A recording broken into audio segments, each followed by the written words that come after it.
Magandang araw po, welcome po sa aking channel, Love9 TV. Patalasasan po, meron po ba kayong mga properties na napapabayaan or non-performing assets? Plan nyo ibenta, pero wala kayong oras sa pagbenta nito. Kung ito'y pagkakatiwala nyo po sa amin, tawag lang po kayo sa aking numero, usap po tayo, gawin ko po ng video for free. Yes, libre po, wala po kayong babayaran. Tutulungan pa namin kayong mabenta ang inyong property. Kami na po bala sa marketing, sa boosting or paid ads. Even sa tripping, hindi na po kayo mapapagod sa pag-entertain ng mga buyers. Kami na po bala sa lahat. Tawag lang po kayo. Nandito po tayo ngayon sa isang subdivision dito sa Tagaytay. Ito pong bagong video presentation natin ay isang 2-story house na modern design. Ito po ay well-maintained, kaya ready for occupancy.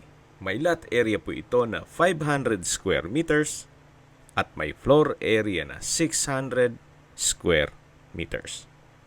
May 5 bedrooms, 5 toilet and bath, fully furnished, nakabakod na po buong property, at naka-centralize po ang water heater. Meron din pong mga solar panels at 16 channels na CCTV. At ang kagandahan pa po dito, meron po itong swimming pool at naka-landscape na rin po. Yan po yung pasad. Tunghayin nyo po. Napakaganda at wala na po kayong ipapagawa dito. Tungkol naman po sa dokumento nito, ito'y titulado, buhay po ang may-ari, kaya wala po kayong maging problema sa documentation o sa transfer ng title. Ito po'y dinisenyo ng isang sikat na arkitekto na si Susan Policarpio Fabian. At na-feature na rin po ito sa isang magazine. Tunghayin niyo po ulit itong napakagandang property kung saan napakaaliwalas at wala na po yung ipapagawa dito. Ito po yung 4-car garage. Then sa taas po ay may balkonahe. Dun po sa pagpasok natin sa pedestrian gate ay pupungad yung garden set at yung grotto. Na naka-landscape na rin po yan. Then buong property po na 500 square meters ay may concrete fence na rin. Dito po sa covered carport ay kakasya ang dalawang sakyan. Then meron pong corner glass window. Yan po yung spiral stairs na papunta sa balkonahe. Ito naman po yung setback na kung saan ito'y naka-tile flooring. Ito po yung sliding glass window ng mga kwarto at yan po yung service area. Yan pong nakikita natin na pinto, yan po ay banyo. Nandito na po tayo sa swimming pool na kung saan ito po'y bagong gawa. Then meron din pong jacuzzi at ito'y naka-landscape na rin. Ang kagandahan po dito sa property, kung sakali man na gusto nyong i-convert sa Airbnb or staycation business, kahit po malaking pamilya ay kaya nyong ma-accommodate. Gawa ng napakalaki po ng bahay. Then, dito na po tayo sa pool side. Then, sa dulo po ay may shower area. Sa mga nagtatanong naman po ng reason for selling, may pagpabago lang sa kanilang plano, kaya ibebenta nila ito. Tunghayan nyo po itong back view nitong bahay na kung saan dito po sa second floor ay meron ding balkonahe. At dito naman po ay may hangout area. Then yan naman po yung sliding door papunta sa kitchen at dining area. Ganun din po dito sa kabilang side na kung saan yung living area ay meron din pong access door. Then may security grill. At nandito na po ulit tayo sa may garden. Na may garden set. Then meron pong grotto. At ito'y naka-landscape. Yung natatanaw natin na pedestrian gate Diyan po tayo pumasok kanina. At dito na po tayo sa may main door na kung saan ito po yung may aluminum screen door, then may glass panel with security grill. May CCTV na rin po. At pasok po tayo. Welcome po dito sa bahay ni Ma'am at Sir. Napakaaliwalas po. Lahat pong furnishings o mga kagamitan ay kasama po yan. Ito po yung naka-double high ceiling. May modern chandelier, ceiling cove design, glass walls and windows. Yan po yung hagdan o stairs. At dito naman po yung living area, na kung saan meron pong ceiling fan. Yan po yung corner window glass na may blinds at may customized glass window with security grill. Dito naman po sa kabilang side ay meron pong flute type design na wall panels. At ito naman po yung hagdan na kung saan naka-wooden staircase, wooden handrail, at metal railing. Meron din pong staircase window na nag-serve as natural sunlight. Nandito na po tayo sa may dining area na meron pong 8-seater dining set. Sa dulo po ay may sliding glass door with security grill. Then may blinds na rin po. Bali po dalawa yung access door dito. Ito po yung isa na kung saan papunta sa swimming pool. Then, galing po tayo dyan kanina. At balik po tayo ulit dito sa loob. Yan po ulit yung dining area. Then, ito po yung formal kitchen. May kitchen countertop. Malaking kitchen window. May kitchen cabinet, storage ng kitchen utensils, built-in gas range and range hood. Dito naman po yung kitchen drawer at wall-mounted kitchen cabinet. Meron din pong ceiling fan, may refrigerator, at hanggang sa dulo po ang kitchen countertop. Meron din pong stainless sink with faucet at built-in oven. Ito po yung access door papunta sa dirty kitchen. Meron din pong kitchen countertop, kitchen window, kitchen cabinet and drawer, may ceiling fan, gas range, range hood. Meron pong access door na may aluminum screen door. Paglabas nyo po ay yung service area. Yan po yung papunta dun sa harapan at dito naman yung papunta sa swimming pool. Dito po sa service area ay may CCTV. Yan po yung banyo malapit sa swimming pool at dumaan na po tayo dito kanina. Balik po ulit tayo dito sa loob. Ito po ulit yung dirty kitchen. Ito pong sliding glass windows ay may blinds. At meron po ditong common toilet and bath. May hand wash basin, water closet with bidet, shower, tile bathroom wall, at bathroom window na may security grill. So, malinis naman po siya, wala po kayong ipapagawa dyan. Dito naman po sa kabila ay dapat maid's room po ito. O pwede ring stock room, pero sa ngayon, dito po nakapwesto yung monitor ng CCTV. So, 16 channels po yan. Paikot ng buong bahay. Meron din pong glass window with security grill sa dulo. Balik po ulit tayo dito sa may formal kitchen. Tunghayan niyo po ulit. Napakalaki po nitong kusina na kung saan kung mahilig po kayong magluto o kahit magsabay-sabay man na may okasyon, marami po kayong pwesto. Yan po ulit yung dining area na may dining set, then may sliding glass door. At dito naman po yung unang kwarto. Sa spasyo, malaki naman po siya. Meron na rin pong double deck, may pin lamps, then may glass window with security grill and blinds. Wooden design po itong tile flooring. Ito pong double deck ay may pull-out bed. Then meron din po itong sariling toilet and bath na naka-solid wood door. Then may overhead shower,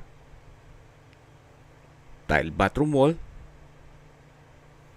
may wall-mounted stainless towel rack, water closet with bidet, bathroom countertop with hand wash basin at vanity mirror. So ito po yung first bedroom with own toilet and bath na meron na pong double deck. Paglabas nyo po, matatanaw ulit yung kitchen at dito naman po yung powder room na kung saan naka-solid wood door. Then may bathroom countertop, hand wash basin, water closet, may vanity mirror, at from floor to ceiling po ang tile bathroom wall. Yan po yung powder room. Katabi lang nitong first bedroom na may sariling toilet and bath. Ito po palang billiard table ay na-convert yan sa mismong table. Kung sakali man na kailangan yung mas malaking lamesa, at nasa 100 plus din ang presyo niyan na sinama na ni owner. Yan po yung double high ceiling na meron pong modern design chandelier. At ito na po yung hagdan o stairs. Ito po yung naka-wooden staircase, wooden handrail. Ito naman po yung staircase window na may blinds din po yan. Nag-serve as natural sunlight din po. Ang pintura naman po dito sa staircase wall ay maayos naman ang pagkapalitada. Pulido naman po. Samahan niyo po ako. Akyat po tayo. So, dito po sa side na to ay meron din pong chandelier. At nandito na po tayo sa second floor. Matatanaw natin yung isang pintuan na kung saan yan yung second bedroom ng buong bahay. Naka-solid wood door. Then may customized glass window. Then corner glass. May blinds. Wooden design tile flooring. Ito pong bed frame ay may headboard. May bedside table at lampshade. Then meron pong walk-in closet na from floor to ceiling po yan. Then meron din pong toilet and bath. May overhead shower, tile bathroom wall, bathroom window with blinds, water closet, hand wash basin, bathroom countertop, vanity mirror, at wall-mounted stainless towel rack. So ito po yung toilet and bath dito sa second bedroom. Then meron din pong couch. At labas po tayo. Ito po yung hallway na papunta naman dito sa ibang kwarto. Ito naman po yung third bedroom. Naka-high ceiling, chandelier, pin lamps. Then meron din pong window glass with security grill at may access door. Mamaya po check natin yan. May bed frame and mattress, flute type design wall panel, at meron pong walk-in closet, at may sariling toilet and bath. So ito po yung master bedroom.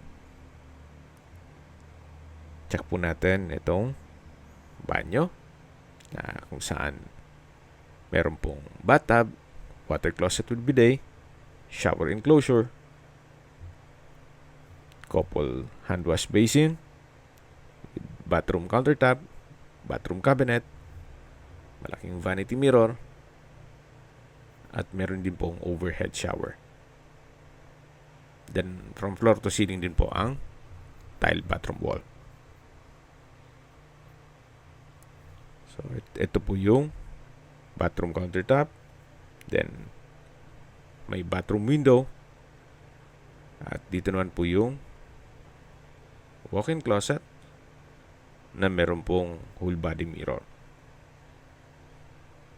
At pasok po ulit tayo dito sa master bedroom.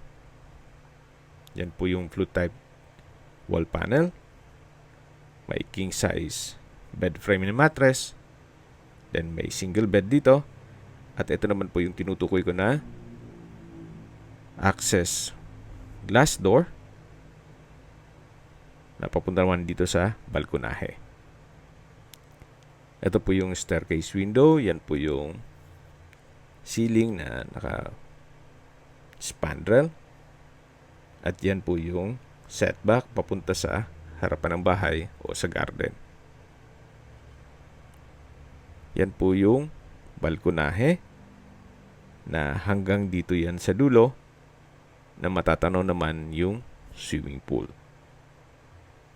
Yan po, tunghayin niyo po. Napakaliwalas po ng kapaligiran, sariwang hangin, at malamig po ang klima. Ang estimated elevation above sea level ay 2,000 feet. Opo, ito po'y nasa mataas na lugar. Yan po yung corner glass window with security grill ng master bedroom. At ito naman po yung sliding glass door. At tunghayin niyo po ulit, itong master bedroom. Meron na rin pong split type aircon.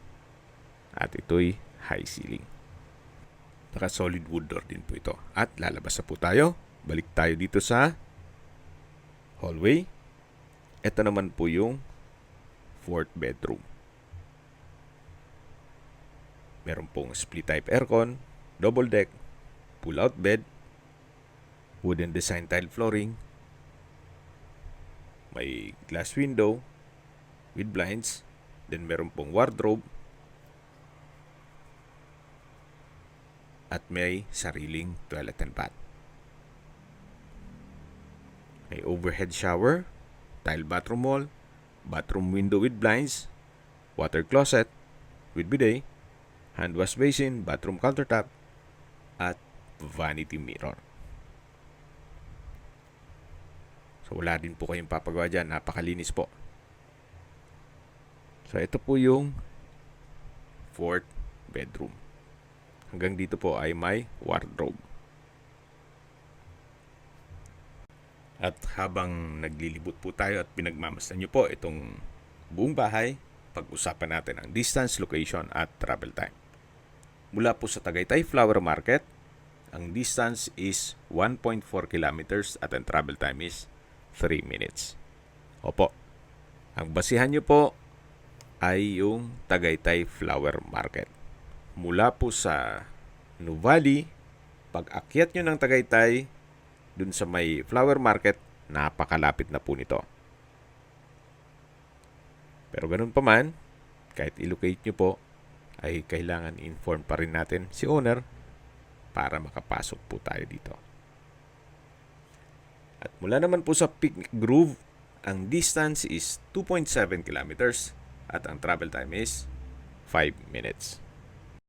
Mula naman po sa Tagaytay Rotonda, ang distance is 4.3 kilometers at ang travel time is 10 minutes, kung saan kumpleto na po doon gaya ng malls, hotels, restaurants, banks, schools, church, at hospital. Yan po yung lagi yung binabanggit sa inyo na dapat nyo i-consider sa paghanap ng property, yung meron pong malapit na hospital. Hindi ko naman po sinasabing sakitin kayo. Yan naman po for emergency purpose lang naman.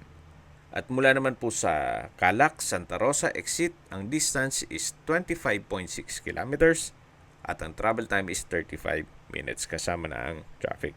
Ang Calac po ay connecting South Luzon Expressway, Skyway, all the way to North Luzon Expressway at ibang parte ng Metro Manila. Mula naman po sa Manila o sa airport, ang distance is 53.5 kilometers at ang travel time is 1 hour and 42 minutes. Okay, recap lang po sa mga nag-skip ng video. Ito pong property ay nasa Tagaytay. Ito po'y well-maintained at ready for occupancy. May lot area po ito na 500 square meters, may floor area na 600 square meters, fully furnished, 5 bedrooms, 5 bathrooms, may 4 car garage, then solar panels, centralized water heater, then 16 channels na CCTV. At tungkol naman sa dokumento nito, ito po'y titulado, buhay po ang may-ari, kaya wala po kayo maging problema sa documentation o sa transfer ng title. Ang nagdisenyo po nito ay isang sikat na arkitekto na si Susan Policarpio Fabian. At na-feature na po ito sa isang magazine. Ganun po kaganda ang property. Okay, sa presyo na po tayo. Binebenta po ito ni owner sa halagang 50 million pesos net. Ibig pong sabihin, si buyer na po ang sasagot sa lahat ng taxes at expenses with regard to documentation. So, nandito na po tayo sa poolside. Yan po yung blue type design. Then, dito naman po yung pump room. At dito naman sa side na to ay yung shower. Na may overhead shower, then naka tile flooring. So gaya na sabi ko sa inyo, ito pong swimming pool ay halos bago pa po ito. At yan po yung service area. Dito naman po ay may toilet na kung saan kompleto din po ang toilet fixtures gaya nitong hand wash basin, vanity mirror, tile bathroom bowl, at water closet with bidet. Para hindi na po papasok pa sa loob ng bahay kung sakaling may gagamit ng banyo. Kung hanap nyo po isang property na malaking bahay, may swimming pool, at wala na po kayong ipapagawa, you might consider this property, especially kung kaya naman ang budget ninyo. At yan po yung spiral stairs na kung saan papunta yan sa balkonahe. At aakyat po tayo dito para masilip ninyo kung anong meron dito sa taas. Sa baba po nito ay yung garahe. Dito naman po sa taas ay meron pong garden set. Yan po yung kapaligiran. Napakaganda po, napakaaliwalas. Very relaxing. May mga pine tree, malapad ang daan, at yan po ang inyong magiging kapitbahay. Yan po yung driveway, at ito naman po yung sa taas ng bahay na kung saan dito po sa second floor ay high ceiling din po siya. Then may brickstone design itong wall, at bababa na po tayo. Kung may mga katanungan po kayo dito sa property na to at gusto magpaset ng tripping, tawag lang po kayo sa aking numero. At sa mga kababayan naman natin nasa ibang bansa, meron po akong WhatsApp, Viber, at Telegram. Same number lang po, 0917-316-3399. Ito po yung garahe at yan po yung gate. Sa mga nagtatanong naman po ng aming Facebook, meron po aming Facebook page na Nov9TV at Facebook Real Video. Meron din pong TikTok at Instagram. May ibang YouTube channel po kami, the Nov9TV channel, Nov9TV Listings, Nov9TV On The Spot, Nov9TV Updates,